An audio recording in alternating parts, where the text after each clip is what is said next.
Welcome to this lesson about the Series 7 exam. Today we're going to be delving more into the Series 7 exam content. And like in the other lessons, I will give you some content and then I will ask you some questions. I'll give you some more content and some more questions. So quiz yourself, make sure you are always ready to move on, that you've mastered the content before you move on to the next content. All right, so let's go ahead and get started. The Series 7 exam is officially known as the General Securities Representative Qualification Examination. But in interest of keeping things a little more understandable, we'll go ahead and just call it the Series 7 exam. It is designed to assess the competency of an entry-level registered representative to perform their job as a general securities representative. The exam focuses on the knowledge needed to sell a broad range of securities products. So on the exam, there are 125 multiple choice questions. So they're all multiple choice. You don't have anything else. Other than that, there's no short answer or anything like that. So you don't have to worry about that. But yeah, there are 125 of them. You do have 3 hours and 45 minutes in order to complete the exam. And it's really important, a passing score. To pass the Series 7 exam, a candidate must achieve a score of 72% or higher. So if you do that, great. If not, you might have to go back and take it again, which takes more time and money and just not a great outcome. So do everything you can to avoid that. The Series 7 exam is divided into 4 main job functions, each covering specific aspects of the securities industry. Below is a breakdown of the sections. So we talked a little bit about this in the previous lesson, but we're just going to make sure that you understand what we've been talking about and also assure that we go into enough depth about each of these sections. So the first is seeks business for the broker-dealer from customers and potential customers. This is 9%, so not even 10%. So 9% of your exam is going to be something along these lines. This section assesses the candidate's ability to understand the types of clients that the broker-dealers service, identify potential customers and understand their investment needs, engage in business development activities and solicit customers, adhere to ethical practices and comply with regulatory requirements when seeking new business. So that's the first section. The second is opens accounts after obtaining and evaluates customers' financial profile and investment objectives. So this is 11%. So slightly more, but still not the main focus of the exam. This section focuses on procedures and knowledge that is necessary to open different types of customer accounts, for example, individual, joint, or retirement accounts, collect and analyze information regarding a customer's financial status, investment experience, and objectives, understand the types of securities accounts available and the documentation that's required for each one of those, and adhere to regulations related to Know Your Customer rules, also sometimes known as KYC rules, and suitability requirements. So that's the second section. 11% of the test will be something along that line. Then we have section 3, provides customers with information about investments, makes suitable recommendations, transfers assets, and maintains appropriate records. This is the big one. This is 73% of your exam. So those other 2 parts are a small part of your exam, but this one is absolutely enormous. So this is the most comprehensive section of all, and it covers the following topics. So first, we have providing information to customers about various investment products such as equities, fixed income, options, mutual funds, and municipal securities. Making suitable investment recommendations based on the customer's financial profile and objectives. Understanding and explaining risks associated with different types of securities. That's a big one. Processing the transfer of assets and maintaining accurate and compliant records. Complying with regulatory requirements related to communications, disclosures, and reporting. And then finally, understanding the fundamentals of market behavior, trading, and the impact of economic factors on securities. So this is where you need to spend most of your time, because it's by far the largest part of your test. So if you don't get those things well, you might not do so well on the test as a whole, because it's the most important part. And then finally, the last little bit of the test is obtains and verifies customers' purchase and sales instructions and agreements, processes, completes, and confirms transactions. And this is only 7% of your test. It is the smallest portion of the test. So 1, 2, and 4 really only make up about 30%, even a little less than 30%, while the rest of it is done by 3. So this section evaluates the ability to execute customer purchase and sale instructions accurately and efficiently, verify that all instructions and agreements are in compliance with regulations, process transactions, complete the necessary documentation, and confirm details with customers, and then ensure that all activities comply with industry regulations and internal policies. So, to summarize all that, the Series 7 exam covers a broad range of topics that are essential for a general securities representative.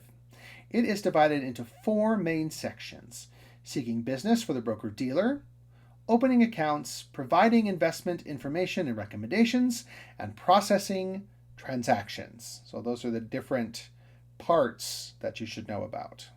The exam consists of 125 multiple choice questions with a time limit of 3 hours and 45 minutes.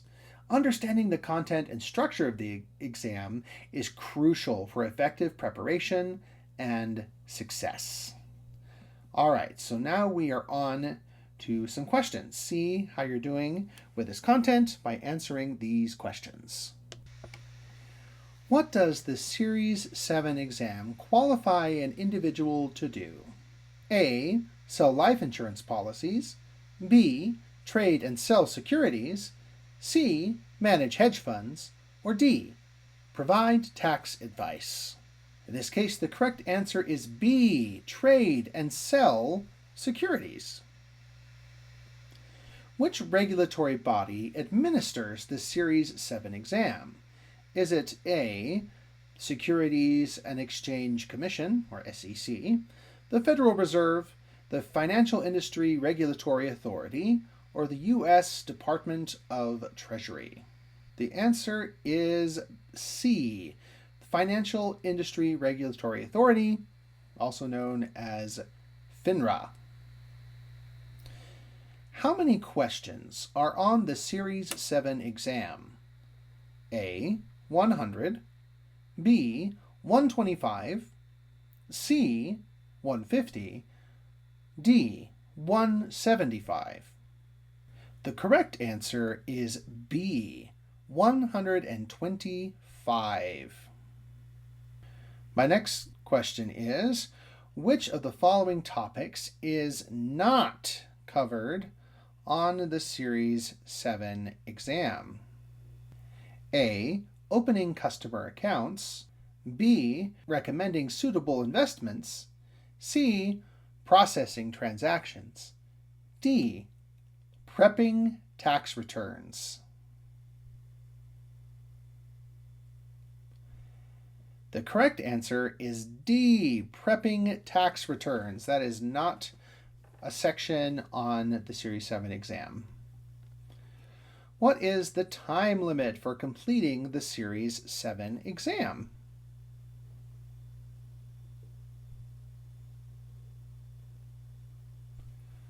Is it A, 2 hours, B, 3 hours, C, 3 hours and 45 minutes, or D, 4 hours?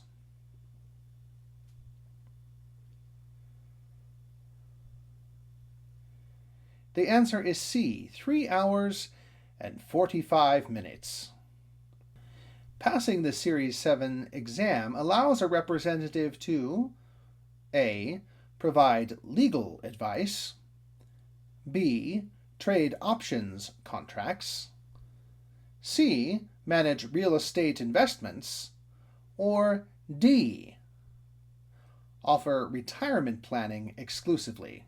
The correct answer is B. Trade options contracts. The Series 7 exam is primarily intended for professionals in which industry?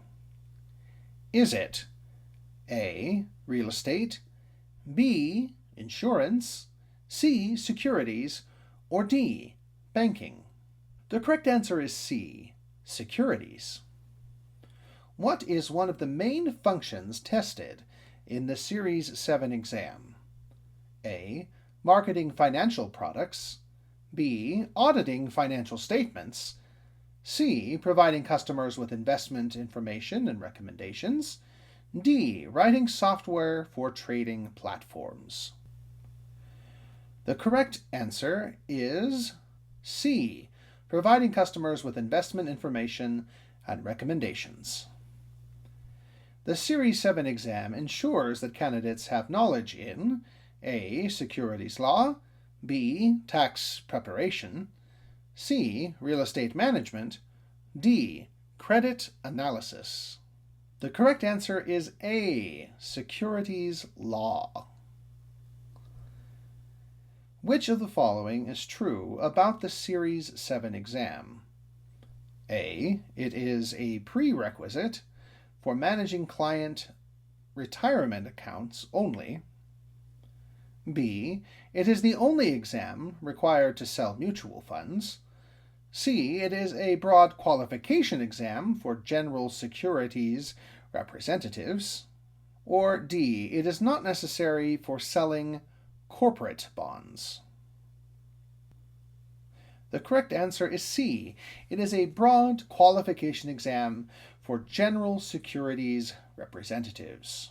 All right, so now we are going to go on to a few open-ended questions. So see what you think about the following. Why is it important for a financial advisor to pass the Series 7 exam before advising clients on securities? You might say something like, passing the Series 7 exam ensures that a financial advisor has the necessary knowledge and competence to offer sound investment advice, execute trades, and comply with different industry regulations.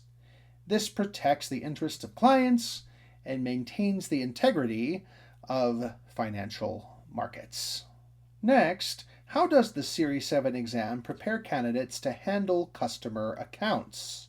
So the exam prepares candidates by testing their understanding of the procedures for opening accounts, evaluating customers' financial profiles and investment objectives, making suitable recommendations, and maintaining accurate records. This knowledge is vital for managing client accounts responsibly and effectively. Finally, describe a situation where the knowledge from the Series 7 exam would be applied in recommending an investment product to a client. So just come up with something. It doesn't have to be all that complicated. So here's just an example. So, a financial advisor, after evaluating a client's financial goals and risk tolerance, may recommend a balanced portfolio of stocks and bonds. The knowledge from the Series 7 exam would guide the advisor in explaining the risks and benefits of each investment, making sure that the recommendations align with the client's objectives and that all transactions are compliant with regulations. The exam requires not only mastering the content, but also developing effective test-taking strategies. Let's discuss some strategies to help maximize your performance on this exam. First, understanding the exam structure. Know the content distribution. Familiarize yourself with the 4 main sections of the exam and the percentage of questions each section represents. Focus your study time on the areas that carry the most weight. Also remember that you do have 3 hours and 45 minutes to complete 125 questions, which gives you approximately 1.8 minutes per question. Practice pacing yourself during study sessions and practice exams. So time yourself, give yourself just the right amount of time. And if you're able to do it, great. If not, you might need to decide how you can speed things up. 2, practicing with mock exams. So simulate the exam environment. Take full-length practice exams under timed conditions. This helps you get used to the pressure of the actual exam day and improves your time management skills. Then, when you're done, review your answers. After completing practice exams, thoroughly review your answers, especially the ones that you got wrong. These ones that you got wrong are an amazing learning opportunity for you. Understand why you made these mistakes is a crucial step in improving and doing better next time. 3, using the process of elimination. Even if you are unsure of the correct answer, you can narrow down your choices. Try to eliminate as many definitely incorrect answers as possible. And then this increases the chances of selecting the correct answer from the remaining options. So you can say, let's see, A and D don't seem plausible at all, and so I'm going to throw them out and just concentrate and think, is it between B or C? And then identifying keywords is another great direction to go. Look for keywords or phrases in the question that can guide you toward the correct answer. This is especially helpful in eliminating obviously wrong choices. So if in the answer you don't see any of the vocabulary that you have been learning, that might be a good indication that it's probably not the right answer. 4, prioritizing questions that you know. Answer the easier questions first. Start by answering the questions you know. This builds confidence and ensures you accumulate points early on. Skip difficult questions and return to them later if time permits. Also, flag these uncertain questions. If you're unsure about a question, mark it, but then just move on. This strategy prevents you from wasting too much time on a single question, ensuring that you have enough time to answer all of the questions, or at least as many questions as possible. The more you answer, the better chance you have of getting enough points. And if you don't know, there's no penalty for making your best educated guess. So if you don't have a lot of time at the end, you might go back and just quickly decide what you think a possible answer is for all the ones that you marked, and then call it good. 5, staying calm and focused. Stay calm by practicing deep breathing techniques before and during the exam. Take a deep breath, hold it in, and release it slowly. This helps bring more oxygen to the brain. This can help you feel a lot better about things. If you feel overly stressed, take a moment to relax before continuing. This helps you ensure that your brain is working clearly. Staying focused is also very important. Avoid distractions by concentrating on one question at a time. Don't worry about how many questions are left. Just focus on answering the question that is right in front of you to the best of your ability. Number 6, read questions carefully. Understand what is being asked. That's a big one. Make sure you fully understand each question before you answer. Sometimes questions are designed to test your attention to detail. So look out for qualifiers, but not, or except, or only, as these might indicate, oh, you need to answer something other than what you supposed. Double check also your math questions especially well. For questions involving calculations, if you have time, it's a good idea to carefully recheck your work to ensure accuracy. It's easy to get one little part of it off, and then that brings down the whole thing. Time management is number 7. Pace yourself. Keep track of the time throughout the exam. If you notice you're spending too much time on a single question, just move on and return to it. And set milestones. Break the exam into segments, like after every 25 questions, and check your progress against the clock to make sure that you are still on track. Okay, I'm going to hunker down, do these 25, check my time. Okay, I'm good. Move on to the next 25. 8, don't leave any questions blank. Guess strategically. There's no penalty for guessing on the Series 7 exam, so make sure to answer every question, even if you have to guess. And as we mentioned before, use that process of elimination to improve your chances. A 1 in 2 chance is much better than a 1 in 4 chance, if you can reliably scale them down. 9, review your answers if time permits. Check for mistakes. If you finish the exam and you've got just time to spare, go back and review your answers, especially the ones that you were unsure about. Sometimes a second look at something after being away from it for a minute can jog your memory and help you recognize those mistakes that you made the first time around.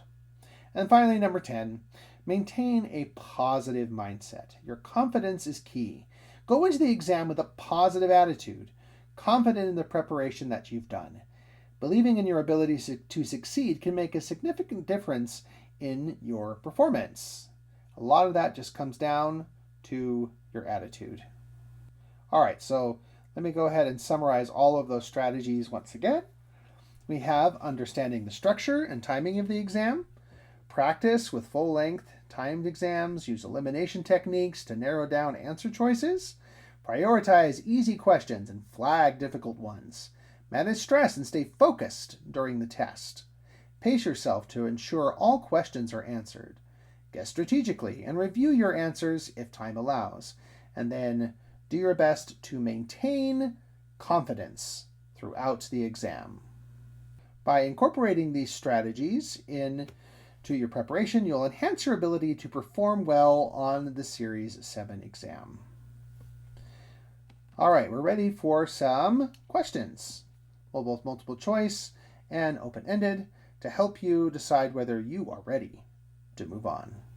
Which of the following is not a recommended strategy for preparing for the Series 7 exam? A, reviewing the FINRA content online. B, taking multiple practice exams under timed conditions. C, skipping difficult sections of the study material. D, enrolling in a professional study course. Answer is C, skipping difficult sections of the study material. Those are the ones you need to focus on instead of skipping them. How should a candidate approach the Series 7 exam to ensure time management? A, spend as much time as needed on each question. Answer easier questions first and return to the more difficult ones later. Complete the exam section by section without returning to skipped questions, or avoid taking practice exams before the test day. So in this case, the answer is B. Answer easier questions first, and then return to more difficult questions later. What is the primary benefit of taking full-length practice exams when preparing for the Series 7 test? A. To memorize all the questions and answers. B. To simulate the actual exam environment and improve time management. C. To avoid studying specific topics. D. To reduce the overall study time needed. The answer is B. To simulate the actual exam environment and improve time management. What should a candidate do if they find a question particularly challenging during the Series 7 exam? Spend extra time on it immediately. Skip it and return to it later, if time permits. Guess the answer and move on without reconsidering it. Or D. Leave it unanswered to save time.